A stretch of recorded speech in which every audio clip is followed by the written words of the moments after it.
Les frustrations, cette colère sourde, ces rancunes et ces rancœurs qu'éprouvent les citoyens devant les pouvoirs qu'ils sentent loin d'eux, indifférents, et au fond, devant ce qu'ils sentent être comme des vies empêchées, bloquées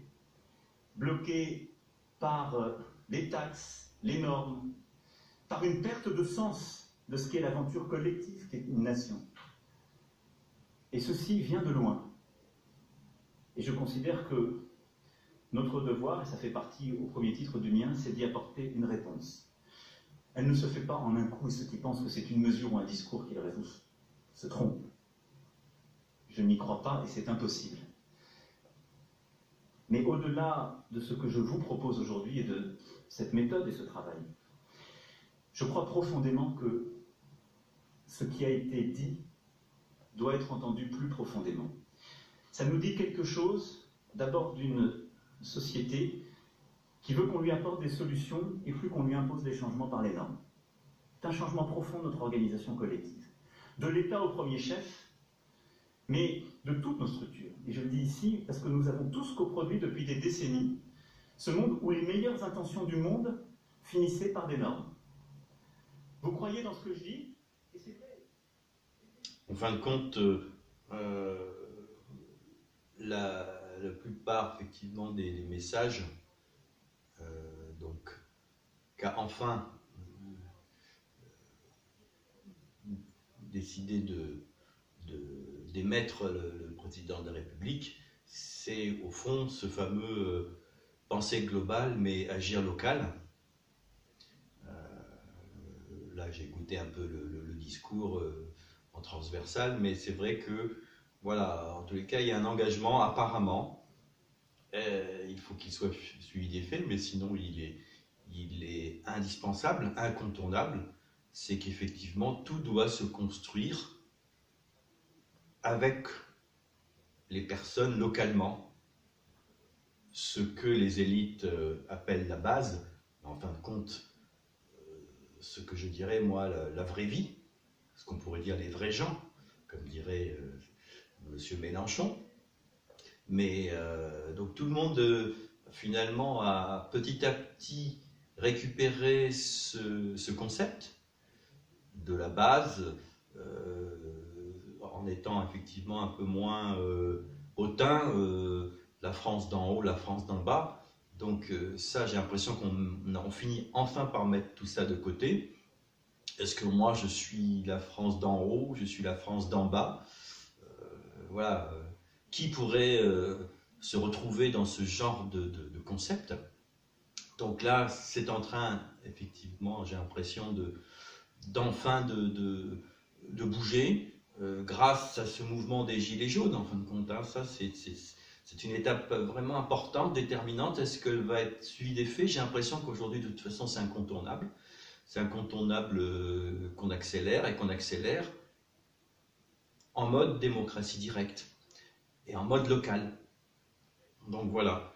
Et, bah écoutez, j'avais déjà fait une petite vidéo sur mon optimisme. Le discours, en tous les cas, du président de la République, j'ai l'impression qu'il va dans ce sens. En tout cas, il était obligé d'aller dans ce sens, donc il l'a fait déjà, donc c'est une étape. Maintenant, est-ce que c'est le énième discours fumeux d'enfumage? Eh bien, nous verrons.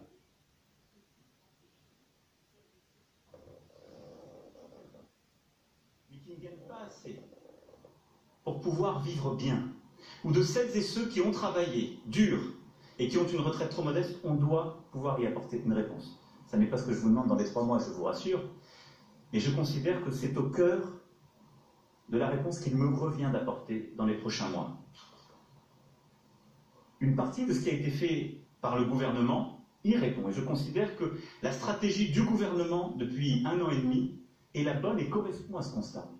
Quand on baisse les cotisations sociales salariales... Donc là, effectivement, il y a quand même un président qui s'arc-boute hein, sur « j'ai eu raison, simplement je ne vous ai pas bien expliqué, etc. » Donc on sent bien encore qu'il a du mal à dire la solution doit venir d'en bas, en concertation avec l'ensemble des Français. Donc on sent bien qu'aujourd'hui, y a quand même une stature présidentielle un peu monarchique. Tout ça, il faut encore, Monsieur le Président, le travailler un petit peu quand même, et puis vraiment changer les croyances. Il faut que nos nouveaux dirigeants, enfin nos dirigeants de façon générale, et pas qu'en France, partout, se remettent au service des gens qui les ont élus, et non pas qu'ils se positionnent trop haut, et donc encore dans leur tour d'ivoire.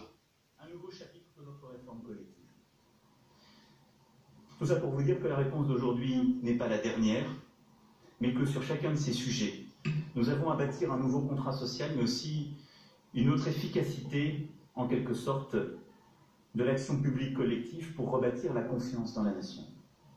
J'aurai donc à prendre sur ce sujet des initiatives fortes dans les temps à venir, et là aussi, je consulterai chacun et j'aurai à expliquer une méthode. Mais les problèmes qui se posent aujourd'hui à la France ne se posent pas d'aujourd'hui, ils se posent de très longtemps. Et cette France qui a peur des changements, parce que c'est une France à qui on a demandé beaucoup. Donc voilà, un peu, il y a encore ce discours sur, bien sûr, je suis l'héritier de beaucoup d'atermoiements et d'immobilisme. Et puis la fameuse France des Gaulois qui a du mal à se faire réformer. Enfin, donc voilà, il y a quand même on voit bien qu'il y a quelques croyances qui ont du mal à sortir de la tête de notre président, quand même, c'est sûr. Mais vous savez, je finirai là-dessus. Je crois qu'au fond, ce que nous sommes en train de vivre peut être utile et favorable. Parce qu'il y a trop de problèmes, de frustrations, de non-dits qui traînent depuis plusieurs décennies. Au sens propre, ces questions qui aujourd'hui remontent à la surface, elles n'ont jamais été vraiment traitées et elles empoisonnent la vie de la nation. Et il faut évacuer ces poisons. Il faut le faire sans rien abandonner de la vérité du pays, de la vérité du monde qui nous entoure, de nos responsabilités, parce qu'à un moment, il faut faire des choix. Et on ne pourra pas promettre ou s'engager sur tout et son contraire. Mais il faut pouvoir traiter ce sujet. Aucun des problèmes que nous avons à traiter n'est un problème d'experts. Ils sont tous, sans exception, des problèmes de citoyens, conscients et responsables, et des problèmes de décideurs publics que nous sommes. Et mon sentiment profond va même plus loin, c'est que ces problèmes, toutes les démocraties contemporaines ont à les affronter. Toutes. Mais elles les expriment différemment. Le Brexit, d'il y a bientôt 2 ans en Grande-Bretagne, c'est le même sujet. Ce sont des citoyens britanniques qui disent juste « Le monde que vous nous proposez, il n'est plus pour nous. On ne s'y retrouve pas. Nous qui travaillons dur, on n'a plus de perspective, on ne peut plus construire de projets pour nos enfants. » Donc là, effectivement, espérons que là, on n'est vraiment plus au niveau du discours, parce que on sent bien qu'il faut parler des citoyens et qu'aujourd'hui, c'était bien ce message qui devait passer pour tenir. Est-ce que réellement on va s'organiser, on va nous laisser nous organiser en assemblée citoyenne et vraiment nous laisser reprendre en main notre destin